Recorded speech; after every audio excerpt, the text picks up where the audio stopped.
그러니까 바로 그 대목이 이제 앞으로 우리가 좀 주목해야 될 부분이 아닌가. 지금 당장 이제 이 새누리당이 분당이 된다는 그게 나오면서 여론조사는 비등비등하다가 최근에는 조금 이제 그 비박 쪽, 새로 나오는 쪽이 조금 높아지는데 과연 이게 그대로 갈 거냐. 그 반 총장이 귀국하고 가서 하게 되면 결국은 지금 보수 언론 같은 데서 이야기하는 게 이 개헌을 매개로 하든지 아니면 후보를 매개로 하든지 해갖고 보수가 다시 재결집을 하라. 그래가지고 정권을 안 넘겨야 된다는 게 이제 조선일보나 이런 데서 이야기하는 거 아니겠습니까? 근데 그렇게 갈 가능성이 여전히 남아있는 거 아니냐. 그 점에 대해서 우리가 좀 눈여겨봐야 되는 거 아닌가 싶은데 어떻게 보시는지요? 그런데 그게 국민의당에 제가 인터뷰를 해본 결과에 의하면은 천정배 의원 같은 경우도 이 민주당과 문재인이 전 대표가 문제가 많다, 한계가 있다. 그래서 이 제대로 된 이 정치 개혁을 위한 정권 개최를 하려면은 뭐 할 수 있는 다 해야 된다. 그 속에서 양심적인 그리고 개혁적인 보수 세력과의 결합을 이야기를 하고 있어요. 근데 그거는 기본적으로 국민의당 전반에 흐르는 그 분위기라고 이렇게 보여지거든요. 그래서 이미 물밑에서는 이 정의화 의장이 이 손학규, 김무성, 뭐 이쪽에 박지원, 뭐 또 혹은 김정인 대표까지 이렇게 강범하게 서로 두 분, 세 분이 서로 만나고 이러면서 상당히 그 공감대를 형성해 왔다. 그 전부터 분당되기 전부터. 그래서 이전 시점에 이 부분이 바로 지금 이제 국민의당이 일단 당론으로 개헌을 확정했잖아요. 예. 그래서 나머지는 뭐 말할 것도 없는 개헌 세력들이고. 그래서 아마 제가 생각할 때는 손학규 전 대표가 이렇게 제안하는 식으로 해서 뭐 우리가 말하는 원탁 해제가 된다든지 뭐 이런 식으로 될 수 있을 것 같아요. 그리고 이것이 뭐 하나의 당으로 만들어지지는 않더라도 어쨌든 개헌 국면에서의 어떤 연대, 뭐 그 속에서 어떤 나중에 대선에서의 연대까지도 바라보면서 일단 그 개헌에서의 연대는 이루어질 것 같아요.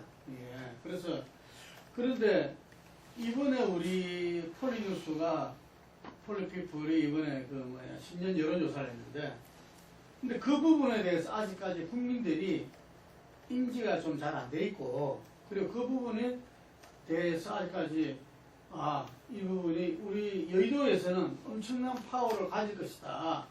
그렇게 되면 정계 개편의 어떤 최고의 어떤 효과가 나타나는 거 아니냐 이래 보여지겠지만 현재 국민 여론에서는 그렇지 않는 걸로 이렇게 나와 있어요. 그래서 이게 선뜻 사람들한테 보수와 이렇게 흔히 진보로 이야기했던 부분들이 하나가 되는 연종이라고 보면 대연종이 되는 건데 이런 부분들에 대해서 아직까지 자연스럽지 못하다 이런 생각이 드는데 어쨌든 간에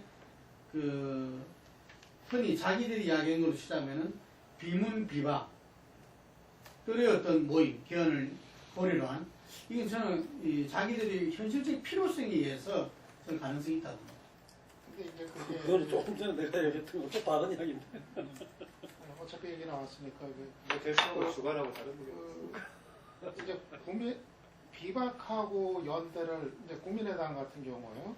뭐 선해주는 복잡한 그런 예상이 되는데 비박하고 이제 연대를 해서 정권을 잡는 거를 겨냥을 한다. 이거를 정권 교체로 이제 볼 수 있을 것인가? 이건 좀 이제 논란 소리가 굉장히 좀 많은 부분일 것 같아요. 그러니까 박지원 원내대표가 박지원 의원이 이제 하고 나던 것처럼 비박이 개별적으로 온다면은 받아주겠지만은 그게 아니라 그야말로 세력 대 세력으로 이제 통합을 하는 것이 과연 국민들한테 어떻게 받아들여질 건가. 그리고 그 중심에 또 이제 반기문이라는 인물이 있을 때 흔히 얘기하는 반안연대 이런 걸 또 어떻게 받아들일 건가. 이게 상당히 이제 민감할 수 있는 부분인데 저는 이게 이제 국민의당도 이게 이제 복잡하리라고 봐요. 이미 개헌 개헌 추진 당론 결정 과정 자체가 이제 그랬고, 그러니까 이제 안철수는 대선 전 개헌에 반대한다는 입장인데, 근데 호남 중진들이 이제 그거를 밀어붙여가지고 거의 안철수를 이제 끌고 가다시피 해서 이제 절충을 한,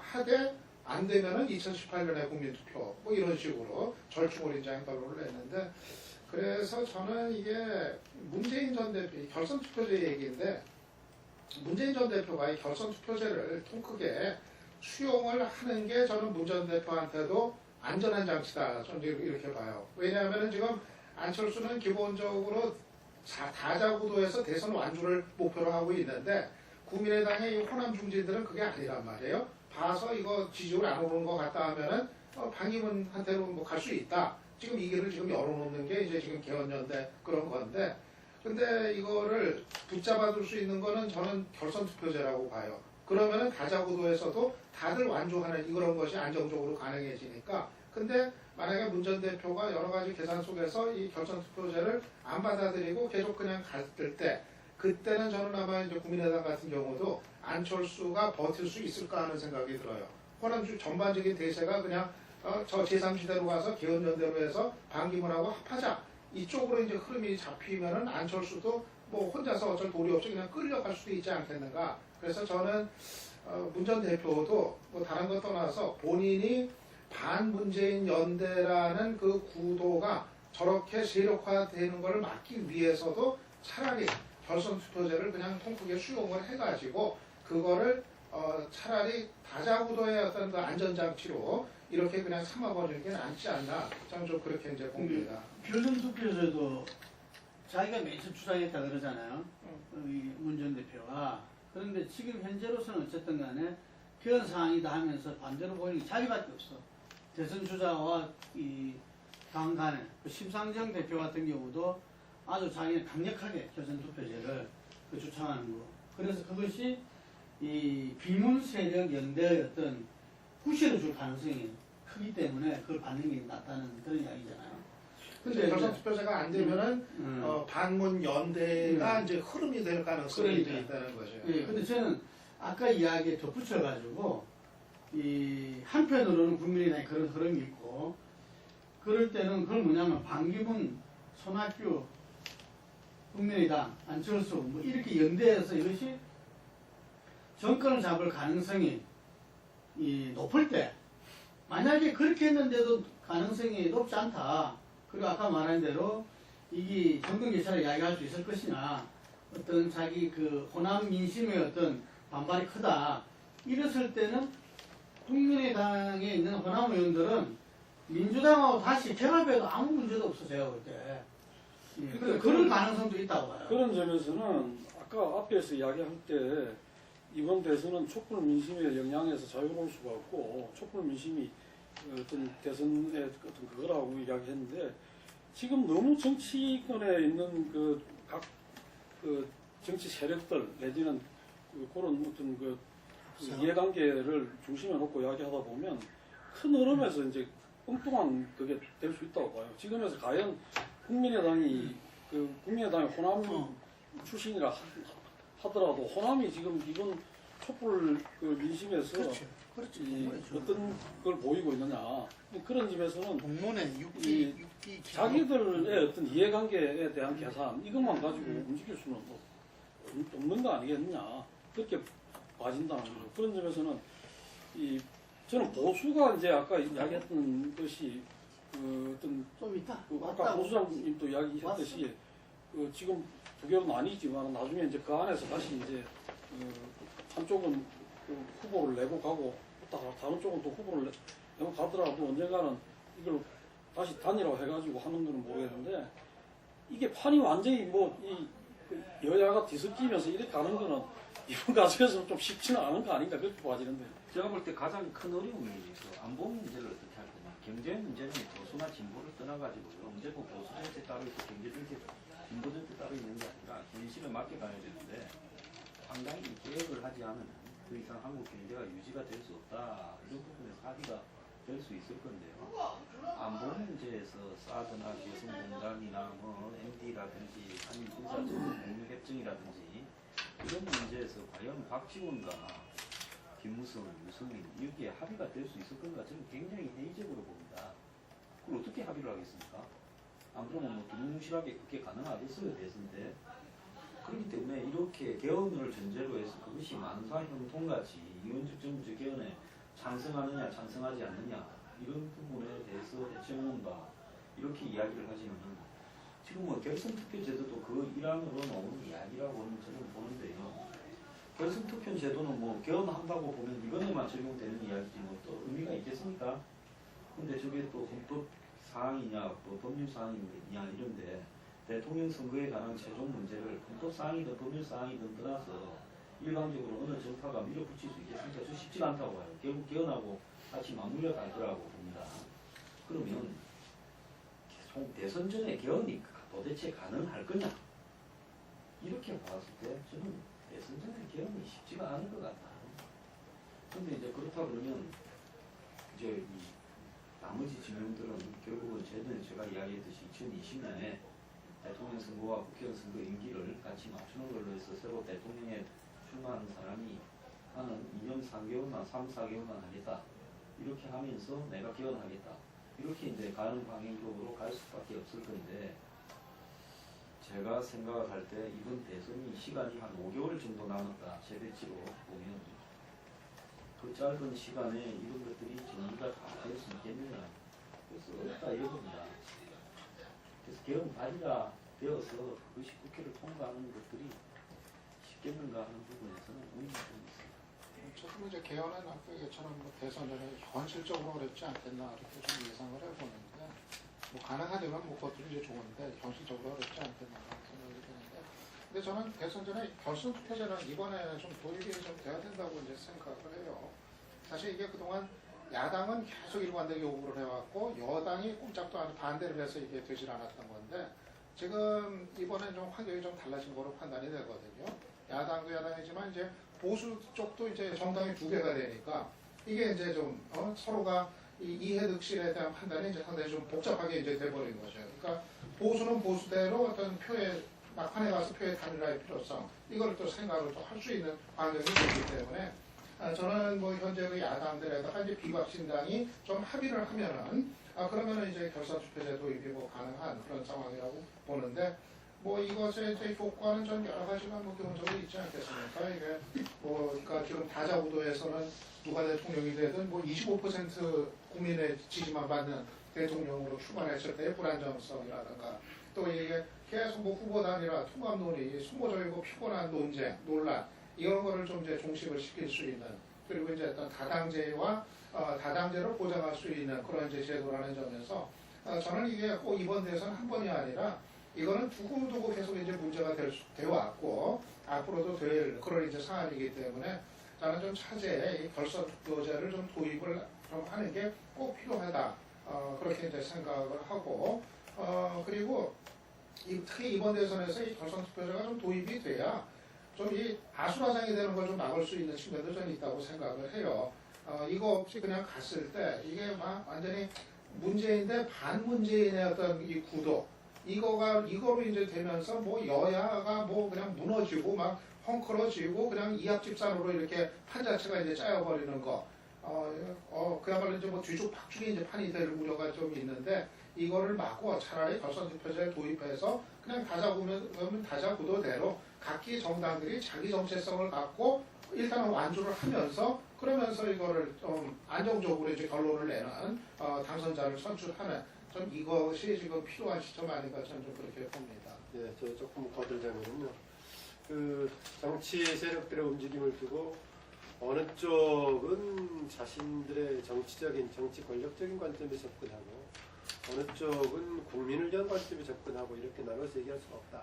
어느 정치 세력들이든 간에 다 자신들의 이해관계 속에서 그걸 배경으로 하고 있다는 거 있고 또 그거를 좀 우리 인정해 줄 필요가 있다는 것입니다. 다만 그들의 사적인 또 특정 세력을 위한 권력의 행보라는 것이 과연 우리가 지향하는 공적인 방향, 공적인 대의에 얼마나 부합하는가 그런 관점에서 진단 좀 하는 게 타당하지 않는가 그런 생각을 하고 있습니다. 저는 그래서 오히려 현재 대세를 주도하고 있는 쪽보다는 조금 소수 군소 세력들이 오히려 저는 제도적인 차원이라는 관점에서 문제 제기를 정확하게 지적해주고 있다고 봅니다. 예컨대 기존의 정당의 움직임에서 보자면 거대 양당들보다는 군소 정당이었던 과거의 민주노동당이라든가 정의당 등이 여러 가지 소수의 여러 가지 한계점을 지적해주면서 제도 개편을 요구했다시피 저는 그 점은 봐야된다고 보고요. 아까 결선 투표제 관련해서는 문재인 대표가 먼저 주장했나 모르겠지만 사실은 노무현 대통령이 정권 말기 때 주장했던 핵심적인 내용 중에 하나였습니다. 정권 말기 때 맨 처음에는 이제 원포인트 개헌해가지고 주기 4년 맞추자는 것을 했다가 그건 거의 추상적인 주장이었었고 구체적으로 문건으로 나왔을 때는 분권 형성은 내각제로 가는 것도 바람직하지만 안 된다면은 현행 대통령제를 유지한 상태로서는 그냥 결선 투표제 정도를 도입하는 것도 해볼 수 있다는 정도 내용이었어요. 그래서 개헌이 어렵다면은 만약 개헌 사항이 될지 모르겠지만은 최소한은 그런 정도를 받아들이면서 부분적인 여러 과제들을 해소해주는 방향으로 가는 게 저는 좀 타당할 것 같은데 문재인 대표 이런 문제까지 봉쇄하는 쪽으로 간다는 것은 모두가 정파적인 것같은 움직이지만은 너무 과도하게 본인의 지금 선두권 이것을 가지고 좀 기득권을 온전하는 방향으로 가고 있다는 점은 비판적으로 지적할 수밖에 없다고 생각합니다. 노무현 대통령이 그렇게 돌풍을 일으키면서 2002년도 2%에서 대통령 국민 경선을 통해서 대통령이 됐던 것은 자기한테 불리하다, 좀 손해본다 하는 부분도 가감하게 그 부분에 전면 돌파를 했던 데서 상당히 그런 성과가 있었지 않느냐 이런 분석들도 있습니다. 그래서 지금 문재인 전 대표와 측근 세력들 또 크게 보면은 민주당에서 좀 이 결선 투표라든지 이런 것들은 좀 대성적 견제에서 좀 봐야 된다.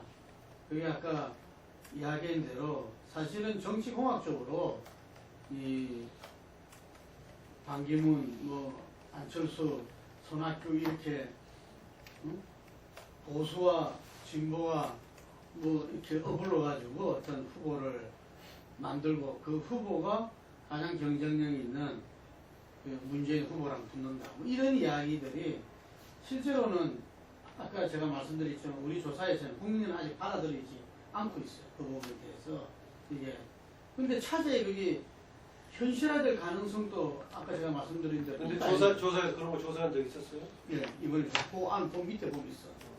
예, 그래서 이 촛불 이 대선이다. 그랬을 때 결국 이것이 정치 세력이 이 촛불 민심과 굉장히 부딪히게 되는 하나의 그게 될 것인데 이 지혜롭게 저는 이번에 이제 국회에서 헌법개헌 개헌 특위가 만들어서 이제 가동이 되잖아요.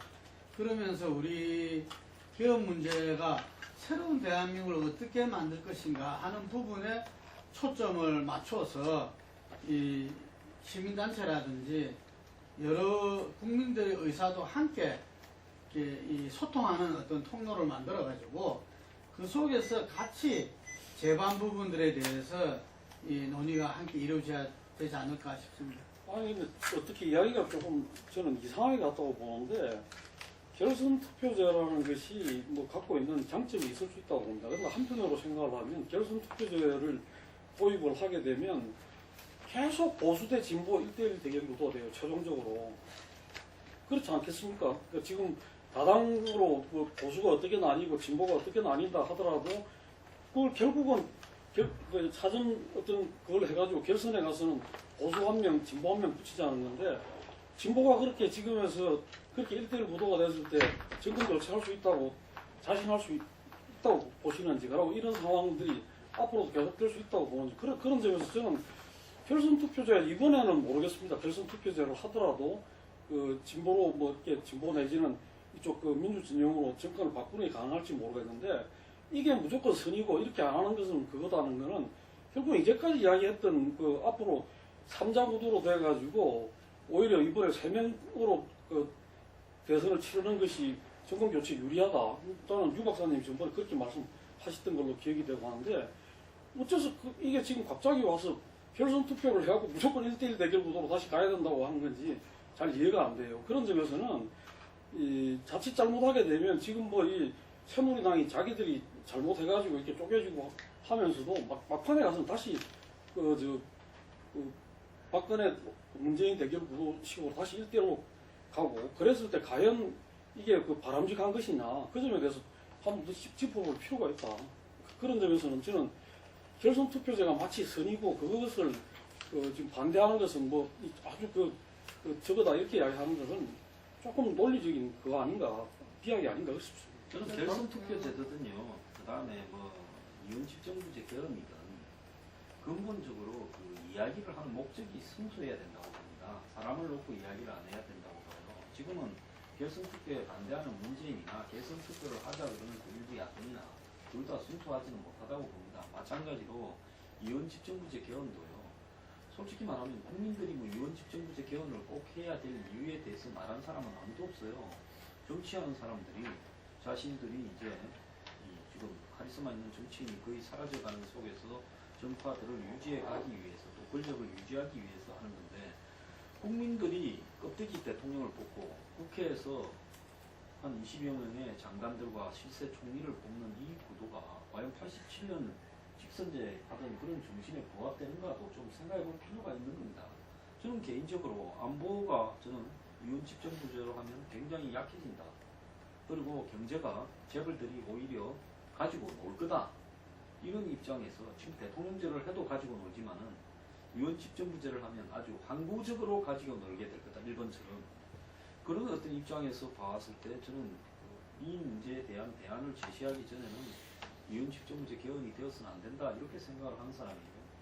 그렇기 때문에 이런 것들이 좀 그래서 이혼 집정부제 개헌을 한다는 사람은 안보와 경제를 그러면 어떻게 할 건지 안을 좀 내놔야 되고 그 다음에 결선 투표가 유리한가 불리한가에 대해서는 국가적으로 봤을 때 예를 들어서 결선 투표를 하면 아무래도 광파는 사람이 나오지 않겠습니까?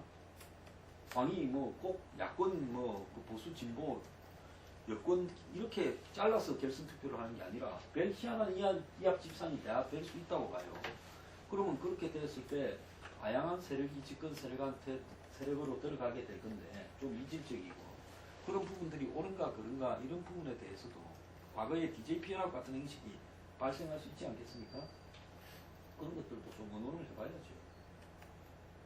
토론 없이 무조건 자기 주장을 하는 분위기가 지금 정치권에 팽배해지고 있다. 결선 투표가 꼭 보수 대 진보로 최종적으로 양자 대결 구도가 본선의 최종 그 승부에서 꼭 그렇게 예단할 필요는 없다고 좀 나도 그랬잖아요. 생각해요. 그래서 다양하게 그거는 그때 많아지죠. 전국 상황에 따라서 그 대선 구도에 따라서 예를 들어서 뭐 보수, 중도, 뭐 진보 어떻게 되나 진짜 진보 뭐 이렇게 뭐 다자이제 구도 속에서 저는 뭐 최종적으로 뭐 본선에 올라가는 뭐 두 세력이 어떤 세력이 될지는 여러 가지 그때 상황에 따라서는 가변성은 좀 있다고 이제 생각이 들어요. 근데 저는 그것이 뭐 이제 필요하다고 생각이 드는 게 예를 들어서 이제 팽팽한 삼자 구도면은 아까 그 얘기하셨던 것처럼 그게 저는 뭐 여전히 뭐 가능성이 있다고 이제 생각이 드는데 팽팽한 삼자구도 좁전의 삼자구도로 갔을 때는 오히려 그것이 이제 정권 교체 가능성을 좀 높일 수 있다 그런 이제 판단을 여전히 갖고 있는데 그게 아니라 한쪽으로 이제 급격히 이제 쏠리는 그런 이제 삼자구도 또는 사자구도가 이제 된다고 했을 때 그것이 어떤 오히려 무원칙한 그 이합 집산의 이제 과정을 이제 거치면서 정말 그 민이라고 하는 것이 그 이합 집산 속에서 이렇게 좀 왜곡이 되면서 이렇게 나타날 가능성 이런 거에 대한 어떤 위험 그런 것도 좀 있다고 이제 생각이 되고 그래서 저는 오히려 지금의 상황에서는 이렇게 다자구도로 하면서 그러면서 결선 투표제를 도입을 하는 게 민의를 왜곡시키지 않는 결과를 나올 수 있고 그리고 또 승복 가능한 결과를 또 가능하게 하는 거 아닌가 좀 이제 그렇게 이제 생각을 합니다.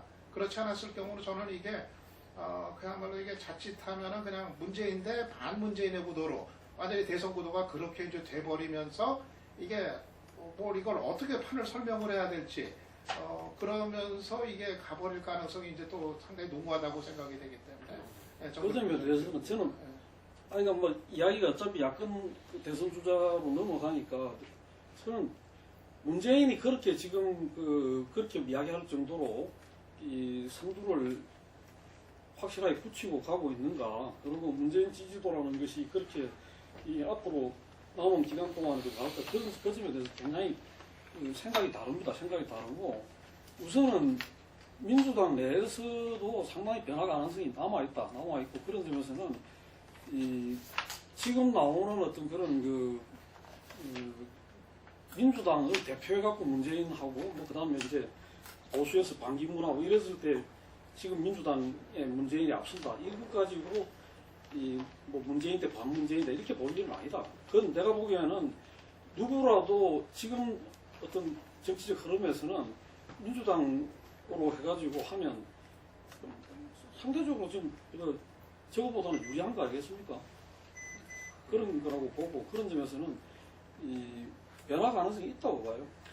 저는 이주관이 단기간에 뭐가 변화하는 수 있다. 문재인이 후보 안 될 가능성도 있다. 네, 민주당 내에서. 저는 그거 제로라고 보는데 이재명이 치고 올라가서 아니 이재명이 치고 올라오든 딴 사람이 치고 올라오든 뭐 그럴 가능성이 있다고. 오늘 그 이주환이 그 방송 진행할 때 고성국이가 답답해하면서 혼자 얘기했던 거 비슷하다는 얘기를 하시는 것 같은데 아까 저것 좀 제가 추가로 얘기할게요. 결선 투표제 관련해서는 결선 투표제에 관해서는 공적인 관점에서는 거기에 대해서 제가 봤을 때 문제점을 지적했던 사람은 거의 없던 것 같은데요. 현상이기 때문에 좀 도입하기가 쉽지 않다 이런 정도의 지적을 해놨던 쪽이 있지만은 그래서 이제 진보 세력 내부에서 모였을 때는 야 이거는 이렇게 되면은 오히려 나중에 보수 진보 양대 대결 구도가 가고 진보 세력으로의 정권 교체 조금 장애 요인이다 이런 정도는 얘기할 수가 있지만은 공적인 명분으로 그렇게 가면은 진보 세력이 집권하기 어렵다 이걸 가지고는 조금 저는 그 명분이 좀 되게 어렵다고 봅니다. 내부적으로는 이제 진리를 따져볼 수가 있겠지만은 그 생각이 좀 하나 들고요. 그리고 지금 얘기하셨던 이후의 구도 변화의 가능성은 오히려 민주당을 중심으로 그걸 만들어주는 게 필요하다고 봅니다. 그런데 그동안에 변화 가능성이 없이 지금 봉쇄하는 분위기를 계속 가고 있기 때문에 지금 이제 혹시 유 박사가 그대로 갈지 모른다고 하는 문재인, 비문재인 또는 반문재인 구도가 스스로 좀 자초하는 측면이 있어요, 지금. 글쎄요. 근데 뭐 지금부터 이제 저는 1월 달부터는 뭐 촛불이나 다른 외부적인 어떤 그런 상황은 어떻게 되더라도 정당 내부의 경쟁, 그 다음에 어떤 후보의 가시화 이런 거는 뭐 그거 할 거고 또 경선을 둘러싼 룰의 미팅, 뭐 룰에 대한 어떤 그런 문제 이런 것들이 적어될 거기 때문에 모르겠어요. 혹시 당 내에서 결선 투표제 이런 거는 그거는 뭐 그런 상황이 이유도 없고 정당 내에서 하면서 결선 투표 하겠다면 정당에서 할 수 있는 거 아닌가요? 이재명 씨랑은 이제 아니 지난번에도 채택했다니까요. 그러니까. 했는데 1차에서 다반을 넘어버렸기 때문에 그러니까 끝난 거지. 그렇게 간다면 제가 보기에는 얼마든지 난 민주당 내에서 변화 가능성이 있다고 봅니다. 결선 투표하고 넘어. 상대방 민주당 경선 룰이 이제 정확히 얘기될 것 같은데 근데 이제 대선에서도 그건 뭐 제가 보건데 개헌하고 충돌하는 건 없을 것 같아요. 그게 이제 일단은 그게 뭐 그 67조 그 2항이라고 하는 게 그게 이제 최고 득표자가 이제 복수였을 때 이제 국회에서 결정한다는 의미이고 그것이 뭐 결선 투표제를 뭐 금지하는 취지는 뭐 전혀 아닌 거로 이제 해석이 되고 그래서 저는 중요한 건 이제 정치권에서 합의와 의지 이게 있느냐고 만약에 진짜 정치권에서 합의가 돼서 국회에서 그걸 입법을 하면은 그거를 헌재에서 명확한 근거도 없는데 서로 모호하다 하더라도 그거를 뒤집을 수는 없다고 생각을 하고 그래서 저는 이 개헌을 해야 된다는 것보다는 오히려 이게 법률로는 저는 가능하다고 이제 판단을 드는데 아무튼 그 이제 그 의지의 문제 이제 판단의 문제 그런 거라 아닌 것 같고. 첫 번째가 문재인 전 대표 굳히기 성공할까. 근데 우리가 좀 전에 그 이야기인 대로 조금 좀 폭넓게 여러 가지 정치적인 액션을 가져간다면은 뭐 지금 현재 그 문재인 대표가 상당히 그 흐름을 타고 있는 것은 분명한 것 같아요. 우리 이 조사에서도 보면은 어쨌든 뭐 진보 세력이나 야당 내에서는 어떤 일정한 그것을 갖다가 지금 획득했고 뭐 누가 이야기한 대로 그 이재명 후보가 이재명 시장이 이렇게 이 박보수로 치고 올라왔지만 문재인 대표의 어떤 지지 세력을 허물지는 못했다. 뭐 이런 그 분석들이 뭐 나름대로 일리가 있는 것 같고, 그런데 이 삼자 구도라든지 양자 구도 이런 부분에서도 이 압도적인 우세는 아직 아닌 것 같다. 보수와 진보에서 진보의 정권 교체에서는 압도적인 우세로 95% 정도가 이 정유세야 된다. 이렇게 하지만 삼자 양자 대결에서는 아직까지 그 정도로 이 문재인 대표가 뭐 흔히 말해서 대세를 장악했다. 이 수준은 지금 아닌 것 같아요. 이게. 그래서 금방 이야기한 제가 볼 때는 문재인 대표가 정말 이 선한 사람의 이미지도 오히려 좀 이렇게 상대적으로 보면 좀 없어지는 굉장히 좀 정략적인 사람 이미지가 오히려 부정적으로 생겨버린 거 아닌가 이런 우려도 들고, 그리고 우리가 시대 정신을 이야기하는데 어쨌든 간에 그 시점에 대통령은 국민들한테 그만큼의 좀 감동을 줬다 이렇게 생각하거든요. 이 YS도 그렇고 DJ도 그렇고 노무현도 그렇고 이명박도 그랬고 박근혜도 그랬다고 해요. 자기 지지층들한테는 그런 이 뭔가 모를 그런 이 감동을 주고 뭔가 거기에 대한 어떤 꿈을 줬다. 뭐 그것이 이렇게 뭐 다 망가가 됐든 어찌됐든 간에 그런 측면에서 지금 문재인 전 대표가 감동을 주고 꿈을 갖다가 줄 수 있는 그런 지금 이 대통령 후보로서 되고 있는가. 이 부분에서는 상당히 지금 한계가 많다. 이렇게 보이죠. 저는 문재인 대표가 문제가 좀 있다고 봐요. 왜냐하면 본인의 지지가 지금 21에서 23 이 정도까지 나오지 않습니까? 28도 나왔어요. 28 나와서 칩시다. 그런데 야권 지지율 다 합치면 55가 넘어가잖아요. 야권 3당. 네? 그럼 그 야권 3당의 지지율의 절반 이하를 받고 있는 거란 말입니다. 그렇다면 이거는 과거에 보면 뭐 이인재나 이런 사람들도 30% 가까이 이렇게 간 적이 좀 있는데요. 또 그날 이렇게 가고 있는 부분. 또 더 나아가서 지금 뭐 연설을 하거나 이런 부분에서 보면 전부 대선을 의식해서 말을 하고 있다는 게 뭘 해도 다 나와요. 다 보이고. 그래서 이 대선 주자로서 지지를 하는 사람이든 지지 안 하는 사람이든 어쨌든 역대 대선 후보가 가지는 그야말로 국민을 위한 어떤 이런 카리스마라든지 또 참 근접할 수 없다라는 부분에 대한 최소한의 존경심 이런 것들이 아주 좀 있어야 된대요. 그런 것들이 좀 부족하고 뭔가 뒤에 어떤 특정 정치 세력하고 연결돼서 말을 저렇게 하는 거 아닌가라는 그런 부분이 비춰지고, 저는 보수적인 입장에서 봤을 때 문재인 대표가 저런 안보관을 갖고 있다면 저는 문재인 대표가 대통령이 되어서는 안 된다는 이야기를 할 수밖에 없어요. 지금 트럼프가 되어가고 있는데 사드를 저렇게 대어놓고 그냥 반대한다라고 누구만 이야기를 하면 그 나중에 미국이 그러면 그럼 우리는 소소하게 이런 식으로 연관되어질 수 있는 문제를 반대 안 할 수가 없는 거죠. 그런 어떤 입장에서 봤을 때 문 대표가 유연하지도 않은 것 같고, 그렇다고 해서 아주 교묘하거나 교활할 정도로 이렇게 테크니컬한 것 같지도 않고, 그렇다고 무슨 뚝심 있게 사람이라도 완전 좋아하는 것도 아닌 것 같고, 좀 이미지가 굉장히 혼재되었어요.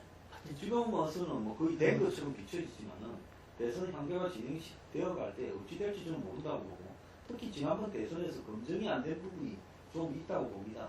문 전 대표가요. 저는 뭐 그렇게 있다고 보고 제가 좀 생각하는 게 있어요. 그렇다면 문 전 대표는 그냥 짧은 시간에 빨리 대선 치워서 후딱후딱 된다 이렇게 생각할 게 아니라 좀 더 이렇게 자기 노력을 할 필요가 있다 이렇게. 이게 이제 야권의 딜레마라고 생각을 해요. 그러니까 이제 민주당에서는 저는 여기서 이제 전원장을 그렇게 좀 봅니다. 그러니까 경선에서 문재인 전 대표를 뒤집을 수 있는 주장이 지금 현실적으로 없지 않겠는가. 지금 아무리 지금 뭐 다른 주자들 놓고 봐도 뭐 안희정, 박원순, 김부겸 도저히 뭐 지금 파묻힌 상태에서 어렵다고. 이재명 시장이 뭐 그래도 좀 어떨지 모르겠다 뭐 그런 때가 있었습니다.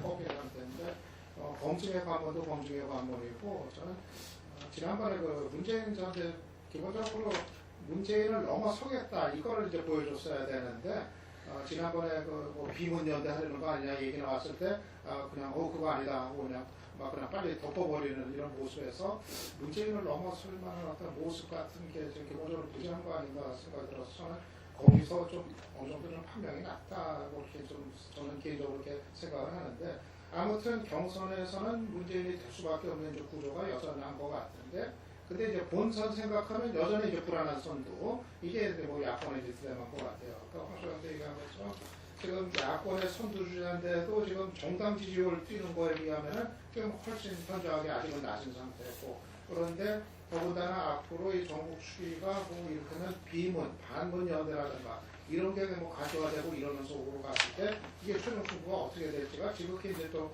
불안하고 끝까지 가봐야 하는 이런 상황. 이게 사실은 지금 뭐 야권의 어떤 그 딜레마다 뭐 그렇게 얘기할 수 있는 거 아닌가 싶습니다. 그래서 아까도 얘기 나온 거지만 사실은 이런 걸 타게 하려면 선두주자로서 좀 현상 유지에 집착하는 게 아니라 그냥 가만히 대선까지 가는 것만 기다리는 게 아니라 좀 통 큰 리더십을 통해서 일시적으로는 뭐 양보하거나 자기가 받아들이는 모습을 취하면서도 사람들 마음 움직이면서 오히려 더 큰 지지를 얻는 이런 길을 가야 되는데 저는 굉장히 좀 진짜 본선 최종적 승부가 어떻게 될지 모르겠다고 더 불안해지는 게 계속 요대로만 그냥 가려고 하는 이런 승부 방식에서 과연 앞으로 있을 그 여러 가지 상황 변화를 감당할 수 있을까? 이건 여전히 또 이제 가봐야 하는 이제 불안한 대목으로 남는 것 같아요.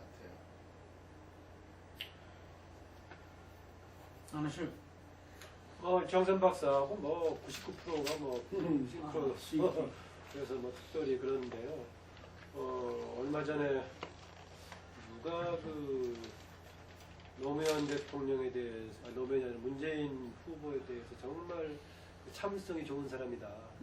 그런 공격에도 불구하고 견뎌나가고 꿋꿋하게 견뎌나가고 있다. 벌써 가지고 우리가 알만한 사람인지 김정남 교수? 김정남 교수가요. 그렇게 인용을 했던데 저는 정반대로 봅니다. 본인은 가만히 있지만은 어디서 한마디 하면은 벌떼같이 나와갖고 못 견디게 공격하는 가장 공격이 세요. 제가 보기에 박사후보가 더 세게 하고 있어요. 원래 내가 김진하고 몇 번 돌아다니면서 누구 쓰다가 박사후보다 더 세다고요. 박사모. 네, 여러 가지 지금 문제 박사모. 박사후보다 더 세게 이견을 받아들이지 않으려고 하고 있다는 것이 문재인 쪽에서. 오히려 김정남 교수는 문재인만큼 그 인자가 참을 인자다 뭐 그러고 썼던 것 같은데 이렇게 모든 비판적인 지적에도 불구하고 꿋꿋하게 견뎌간다. 정말 좋은 덕목이다라고 얘기하고 있는데 그거는 현실을 거꾸로 보고 있는 거예요. 인식에 좀 문제가 있네요. 그렇죠. 주변에 조그만 공유만 들으면 볼때같이 나와가지고 얘기를 하고 있고요. 얼마 전에 들어보니까 제가 봤을 때 방송에서 문재인에 대해서 가장 호의적으로 얘기하는 친구가 서양원 소장인데 서양원 소장이 방송에서 이대로 가서는 안 된다. 적어도 김병인을 끌어안아야 된다. 젊은 세대로서 이념을 끌어안아야 된다. 그런 자세를 보여야 된다라고 했더니 그날부터 자시해가지고 집중적으로 인터넷에 오다고 하더니 김정남 교수 혹시 도움을 주려고 한다면 포용하는 자세를 지적해줘야지 문재인만큼 참을 인자 문재인으로서 이렇게 수용하고 하는 사람 없다라고 칭송하는 것은 현실 거꾸로 이해하고 있는 것 같아요. 아니 저는 뭐 이게 솔직히 이 인터넷에서 열광적인 지지자들이 한 그런 거는 뭐 그게 뭐 본질적인 문제다 후보에 난 그렇게 생각 안 하는데 이 첫 번째는 저거예요. 첫 번째는 전번 대선에서 실패하고 그러고 나서 그 본인이 그렇게 저는 통렬하게 반성했다는 걸 별로 본 적이 없어요. 그러고 나서 의무적 이제 당 대표로 맡아가지고 이 전번 총선 치를 때까지 결국은 당을 제대로 꾸리지 못했던 거 아니냐. 그러면서 이 책임을 지고 어떤 당 분열에 책임을 지고 그 대표직을 내놓은 사람이 그 뒤에 총선이 뭐 그렇게 민주당이 패배하지는 않았지만 그게 뭐 이 자신이 뭐 역할을 해갖고 한 부분이 별로 없다고 나는 생각을 해요, 솔직히. 그런데 비해가지고 너무 이 좀 그 얼굴이 두껍다. 지금까지 오면서 마치 자기가 잘해가지고 이렇게 이때까지 그걸 한 듯이 그걸 한다는 그 점 하나고 두 번째는 전번 대선 이후에 이렇게 이번에 오면서 주변에 몇 면이 그 5년이라는 시간이 흘러가고 지금 4년 가까이 왔는데 얼마나 그 맨파워가 강화되고 팀워크가 강화되고 그랬느냐. 그 점에서 보면 이 별로 그런 것 같지가 않다. 그 다음에 정책이나 뭐 이렇게 저거 부분에 있어가지고 이 전번에 부족했던 부분을 가닥을 잘 잡아가지고 뭔가 보완되고 좀 더 분명하게 사람들한테 와닿게 하느냐. 그것도 별로 그렇지가 않다. 뭐 전번에 포용적 성장이네 하면서 뭐 재벌 그 경제 만난 거라든가 일련의 어떤 그 과정에서 보면 민주당 큰 그거에서 벗어나지 않는 정도지 본인이 어떤 후보로서 뭘 치고 나가갖고 아 이게 그 문재인표 정책이구나 하는 거가 있었느냐 그 점에 대해서 저는 별로 그렇지 못하다고 봐요. 그런 점에서는 여전히 전문 대선에서 보였던 이 그거에서 많이 벗어나고 있지 못하다. 그런 점에서는 앞으로 이 부분은 이 대선 후보로서 본격적으로 경쟁에 들어가고 검증을 받고 할 때는 조금 더 어떤 그런 그 혹독한 어떤 그걸 받아야 된다. 저는 그렇게 생각합니다. 그리고 그런 과정 속에서 이 좀 새로운 어떤 그런 저게 가능성이 등장할 수도 있다. 그렇게 생각합니다. 불과 한 문재인 전 대표가 민주당의 대선 후보가 되는 것은 저는 기정사실이 되고 있습니다. 새로운 동력을 오히려 만들 여지는 좀 없다고 보는 쪽인데 나머지 변수는 경쟁 후보, 경쟁 구도가 어떤 식으로 만들어질까의 변수가 남아있을 뿐이지 문재인 대표가 차기에 유력되는 후보로 가는 것은 뭐 기정사실로 판단하지 않는 게 맞지 않을까라고 보고 또 하나 이게 갑자기 그 새로운 상황이 발생했다면은 뭐 궤도 수정이라든가 전략이라든가 이런 게 가능할 수 있을지 모르겠지만은 이제 문재인 스타일대로 갈 수밖에 없다고 저는 봅니다. 여기에다가 뭐 문재인의 캐릭터라든가 뭐 정책 지향을 갑자기 바꾸시는 건 아니고 그리고 저는 정책 공약 못지않게 늘 강조하는 게 리더십 자체가 어떤 스타일을 보여주는 게 굉장히 중요하다. 박근혜가 지난번에 속임수였지만 받을 수 있는 것도 예전하고 다른 뭔가 후보 때는 다른 리더십 모양을 조금 보여주는 채였다 갔었는데 그 점에서는 저는 역시 그 리더십 스타일에 주목할 수밖에 없다 이렇게. 문재인 전 대표 쪽에서 신3자, 4자 필승을 갖고 있는 것 같아요. 그런데 굉장히 그 위험한 사고다 생각이 들고 본인들이 보는 정권 교체를 위해서라도 결선 투표를 먼저 추천해야 되는 거 아닌가 봅니다. 20대 총선의 전국 득표율을 본다면은 지난 우리 87년 2월 항쟁 이후에 야권 후보 단일화가 안 돼서 노태우 군사 이 정부를 연장시켜 줬잖아요. 그때가 얼마냐면 노태우가 36, 그 다음에 그 YS가 그때 28, DJ가 26, 뭐 이 정도 나왔거든요, 이게. 그런데 이번에도 새누리당이 아마 한 34, 그리고 이 더불어민주당이 한 24, 5, 뭐, 그리고 국민당 22, 3, 이렇게 놓은 것 같아요. 거의 비슷하게 놓은 겁니다, 득표율은. 그래서, 제가 생각할 때는 뭐, 그 점을 간과해서는 안 된다. 이런 게 하나 취재가 있고, 그 다음에, 불과 1년 전만 하더라도 민주당의 어떤, 창조적 파괴가 이루어져야 된다. 뭐, 이런 이야기들이 오갔지 않습니까? 그 속에서 탈당해서 분당을 이뤄냈고, 그럼 이번 총선에서 과연 민주당이 자기 실력을 보여주고 자기 변화를 보여줘서 어떤 일당이 되고 그랬느냐? 그렇지 않지 않습니까? 예를 들면은 어느 정도 그런 부분들은 있지만 자기들의 어떤 지지 기반 호남을 뺏겨버리고 지금 서울이나 수도권에서도 새누리당이 워낙 공천 과정에서 이게 박근혜가 경제를 갖다가 다 망쳐버렸고 이런 속에서 국민의당으로 빠지고 지지 세력이 결집 안 되는 그런 속에서 저는 민주당은 어부지리를 얻었다 이렇게 봅니다. 예. 그리고 지금 현재도 민주당의 그 지지율도 박근혜 최순실 게이트에 의한 최선이 아니면 차악이라도 선택해야 되니까 지지 정당 없다 부분에서 그래도 어느 정도 이렇게 민주당으로 이렇게 가기 때문에 당 지지율도 오는 거지 실제로 민주당이 국민들한테 수권 정당과 꿈을 주는 어떤 내일의 희망을 주는 정당으로 자리매김해서 지지율이 그렇게 지금 올라가 있는 건 아니라는 거죠, 이게.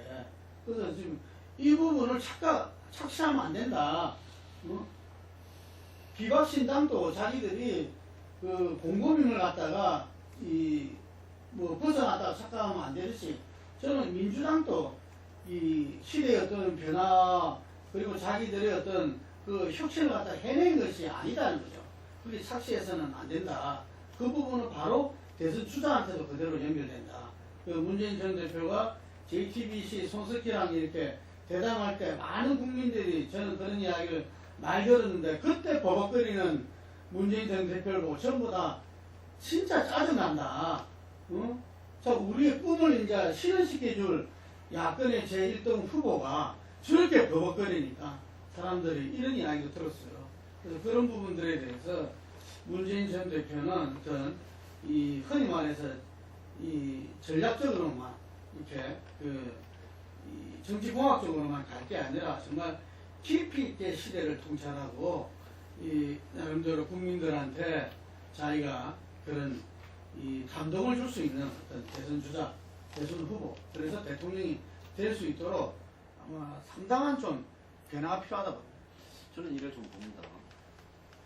이 지금 유럽에서 나타나는 그런 브렉시트나 오선운동, 독일을 위한 대항, 국민정서 이런 반기득권 거부 정당들, 때로는 극자 정당들, 포퓰리즘 정당들이 득세하고 미국에서도 트럼프가 되고 지금 이런 것들이 전 세계 기성 정치에 대한 한마디로 시스템 자체가 틀렸다. 여야를 떠나서 기득권 정당들에 대한 반감이 지금 매우 팽배하고 있다고 봐요. 그 배경에는 전 세계적으로 안 좋아지는 경제가 주요한 이런 동인을 제공을 하겠죠. 그럼 한국이 이번에 촛불 집회라든지 이런 부분이 이렇게까지 오게 된 부분에 그런 것들이 없었느냐? 저는 유사한 형태의 그런 어떤 부분들이 있었고 이걸 마치 무슨 박근혜 퇴직 비상국민 행복 이런 사람들이 이끌었다. 저는 절대로 그렇게 생각합니다. 그 사람들은 숟가락만 올리고 왔지요. 그렇다면 이 부분이 대선에서 과연 문재인 대선으로 붙어져 가거든요. 지금 보이는 이런 모습을 계속 보인다면 제가 봤을 때 대선에서 새로운 다크호스가 부각될 가능성도 있다라고 봅니다. 그렇기 때문에 이 최근에 민주당이 만들었던 12가지 촛불 민심, 단기적, 중기적, 장기적 해결 과제 이런 걸 보면 좀 한심하더라고요. 저걸 왜 이야기를 할까? 공약이면 차라리 공약이라고 내버리든지. 그리고 문 전 대표가 지금 반복 문제나 이런 데 이야기를 하는 걸 보면 국제관계에 대해서 조금이라도 고려해 봤을까? 미국의 문제가 할 거냐, 중국의 문제가, 북한의 문제가 할 거냐 하면 그럼 북한이 핵이나 이 미사일에 대해서 어떻게 말하는가에 대한 어떤 전제에 달려있다. 그런 문제가 없다면 지금은 제재 국민이지 않냐. 최소한 근데 문제 때문에 항상 말을 할 때 어딘가를 의식을 하고 뭔가를 갖다가 두려워해요. 그러니까 대선 후보로서 말이 개명 정략적이고 기회주의적으로 나올 수밖에 없다. 그런데 앞으로 지금 혼자 뛰어도 저런데 상대가 있어서 붙고 깨지고 하면 계속 저런 형태로 가서 꼴이 날 것인가? 저는 못할 가능성도 많다고. 예, 앞으로 민주당 내에서 치고받고 하는 거는 또 지켜봐야 될 거니까 그 정도로 하고 이제 사실은 이제 이게 해가 바뀌면 바로 이제 경선 룰 이런 문제들이 저기 되고 각 당마다 이제 좀 그게 될 건데 어떻습니까? 새누리당 경우는 임명진 대행 체제가 좀 저걸 할까요? 작동이 가능할까요? 저는 어렵다고 이제 얘기를 했는데 지난 토요일 날 고박사하고 나하고 30분 하면서 그 얘기 가지고 한 20분 했던 것 같은데 본인이 당의 비대위원장 내정 취임하러 가면서 택시기사가 왜 거기가 왜 망한다고 왜 가느냐니까 전문가로 간다라고 했었는데 국민의당에서 조문하러 간다. 네, 조문하러 간다고 못 봤어요 기사? 이미 그랬어요. 네, 택시기사가 대세들하고 간다고 왜 망한 당이 뭐라고 하느냐 라고 얘기하니까 망한 당이 조문하러 간다라고 본인이 답변했다라고 이제 얘기를 했는데 그걸 두고 국민의당에서는 비대위원장이 아니라 그러면 장례위원장이라고 표방하는 게 맞다라고 이제 얘기한 거죠. 그러면 임명진이 가서 과연 무엇을 하고 있을까? 가장 최소한에 한다고 했을 때 세 개념으로 최소한 할 수 있어야 된다. 첫 번째, 박근혜 강경 문제를 쫄딱의 방식이다. 그건 첫 번째 정리할 수 있어야 된다. 그럼 두 번째는 책임이 있나 없나 모르겠지만 어쨌든 국민들로부터 친박의 핵심이라고 되어 있는 몇 명 정도는 자기는 권유하는 어떤 방식을 통해서 뭔가 정계 은퇴를 시켜야 된다는 겁니다. 그동안에는 이선 후퇴라는 말을 애매하게 해가지고 지도부에서 물러나는 걸 이선 후퇴로 얘기하는 사람도 있고 거기에는 사실 은퇴까지 포함되어 있다라고 얘기했었는데 그것을 공식대로 은퇴까지 할 수 있어야 된다라고 보고 그 다음에 비박 중심의 당이 그동안에 분당되기 전에 재건됐을 때 당의 재산을 포함한 여러 가지 기득권을 국고에 헌납하겠다라고 했었는데 이명진 목사가 그걸 할 수 있겠느냐? 최소한 그 정도는 할 수 있어야 된다라고 했는데 그걸 할 수 있을 것인가? 좀 어렵다고 본다. 그런데 뭐 고박사는 할 수 있다. 사실상 당 해체를 받는 거나 마찬가지다. 해체 연장에 마찬가지다라고 얘기하고 있는데 저는 어려울 거라고 봅니다. 왜냐면은 이게 총선 국면이고 조만간 총선이 있다면 공천권을 행사하면서 청산해 볼 수가 있지만은 임기가 남아있기 때문에 모르겠습니다. 한두 명 국민들 앞에 이미지 정치에서 정계원 때 선언할 수 있겠지만은 그 점에서는 이명진 위원장이 간다고 하더라도 당을 남겨둔 채로 어떻게 국민들한테 새로운 모습을 보이는 모습을 불가능하다. 전 지금 새누리당의 의사결정을 누가 하고 있느냐. 제가 볼 때 한 5, 6년 되는 친박의 핵심들이 다 결정을 하고 있어요. 정우택을 갖다가 또다시 원내대표로 당선시켜서 해소해 온다든지, 그 다음에 비대위원장을 끝까지 안 받아주고 이렇게 튕기고, 이명진 목사 같은 경우에는 솔직히 친인데, 또 비박들이나 박사모가 제일 싫어하는 사람, 친박이나 박사모가 제일 싫어하는 사람 중에 한 명인데, 하필 그 사람을 데려갔다는 것은 비박 중에 다수가 못 나가게 하기 위한 수를 둔 거죠. 그럼 이 결정을 누가 했느냐? 제가 볼 때 친박 핵심한 5인이 했을 거라고 봅니다. 지금 누구를 데려놔야 제일 이탈하는 표들이 있죠. 또 충청도 사람들을 어떻게 잡아주겠느냐. 그래서 지금 새누리당의 주요 보직은 전부 충청도 아닙니까? 이 목사들. 그럼 이런 부분을 본다면 결국은 갈라지는 국면에서 정치 공학적으로 해석을 해서 저 사람을 데려놔야 하지 않은 갈라지는 부분에 데미지가 적다라고 생각하는 사람을 넣었다고 보고요. 그럼 저 사람이 통제에 벗어나서 그냥 막 움직일 거다. 저는 그렇게 못할 거라고 보고, 그러다가 비대위원장이 쫓겨날 거라고 봅니다.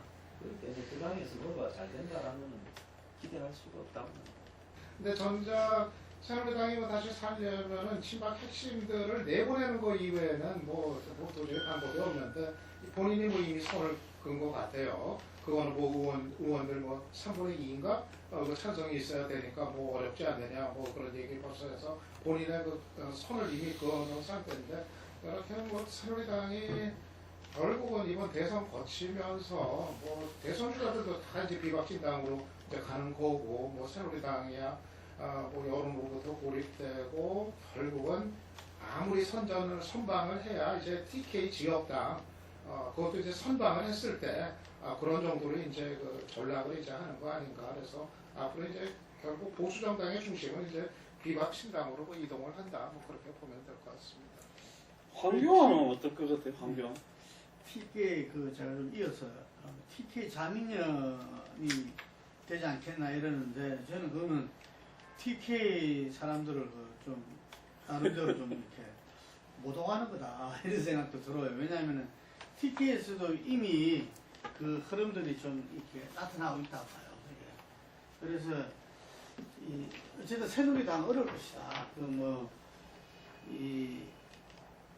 김명진 장례위원장 이라고 이야기했다는데, 그 비대위원장도 본인이 새누리당은 해체되어야 한다 했고, 그리고 자기가 역사 앞에 책임 있는 사람 같으면 아마 자기 나름대로 새누리당의 어떤 개혁, 혁신 이 부분들을 갖다가 뭔가 새누리당의 어떤 기존의 것을 갖다가 확 정말 뒤바꾸는 어떤 속에서 이루려 할 건데, 그게 만만치 않을 것이다. 내가 볼 때는, 제가 들은 이야기는 어쨌든 그날 아침까지만 해도 깜짝 놀랄만한 젊은 후보를 물색했는데 그게 결국은 실패하고, 어쨌든 자기들도 굉장히 부담스러운, 그렇지만 그럴 수밖에 없는 선에서 이명진 목사를 갖다가 했다 그러더라고요. 그래서 이러쿵저러쿵의 어떤 것들은 벌어지겠지만, 나름대로 정우택 원내대표도 노력은 하겠지만, 어쨌든 큰 틀에서는 반기문, 그 다음에 현재의 어떤 탄핵 결정 이걸 통해서 아마 역사의 뒤안길로 사라지지 않을까.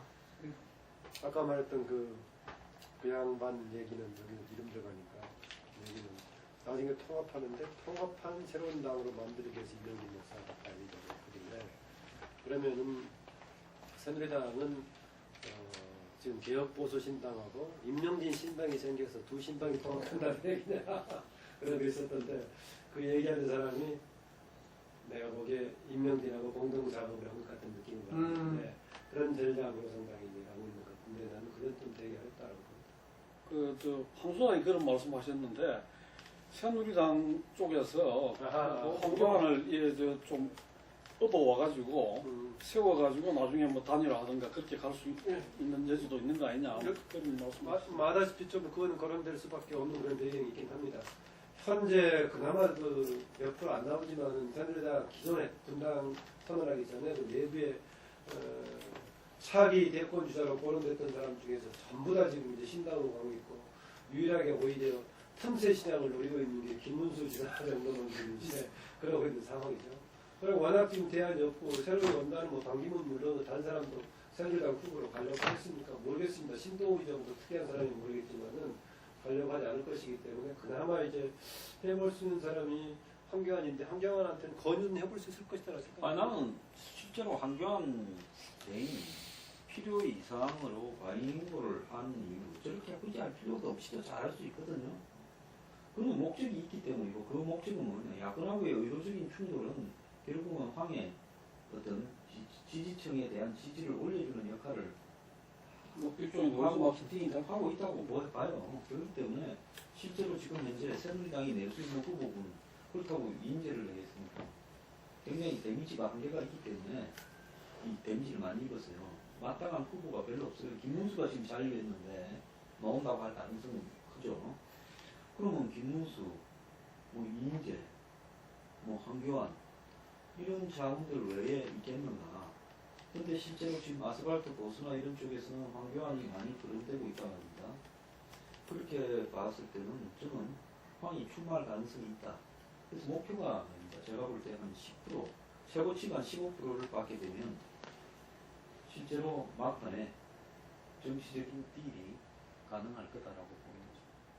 결승 투표로 수가 너무 대단한 참고적으로 이인재 전 의원은 그때 97년 이후에 매번 대선에 나왔어요. 저는 황교안이 나온들 글쎄 그렇게까지 갈까 이제 싶은데 근데 아무튼 제가 뭐 새누리당은 뭐 당연히 이제 원할 텐데 황교안으로서는 사실 또 부담이 여러 가지 따르는 선택이란 말이에요. 더군다나 이제 대통령 대행하라고 맡겼는데 대행이라는 사람이 자기 선거 나갈 자기 출마하려고 대행직을 그냥 내팽치고 나라를 또 이제 불안하게 만드는 또 그 비워두는 이런 게 되니까 저는 그게 황교안으로 개인으로서는 사실은 또 쉽지 않은 선택 아닐까 좀 일선 전국으로 가면 뭐 그게 문제겠어요. 하여간에 그 뭐 지금은 올해까지는 지금까지는 뭐 대선 출마 뭐 저쪽으로도 좀 이렇게 상가해야 되는 그런 부분인데 그 내년부터는 좀 달라지지 않겠어요. 그러니까 내년 초되면 달라질 거예요. 대선 달라질 주자로서 수밖에 없어. 자기 나름대로 공약도 이야기해야 되고. 민주당이 오늘 경선 논의를 조금 늦췄더라고요. 연기를 시켰다 그러니까 다른 당들은 가만히 있는데 먼저 나서는 거가 이제 또 부담이 되는 이제 그러니까 예. 오늘 여기까지 하겠습니다. 네. 네.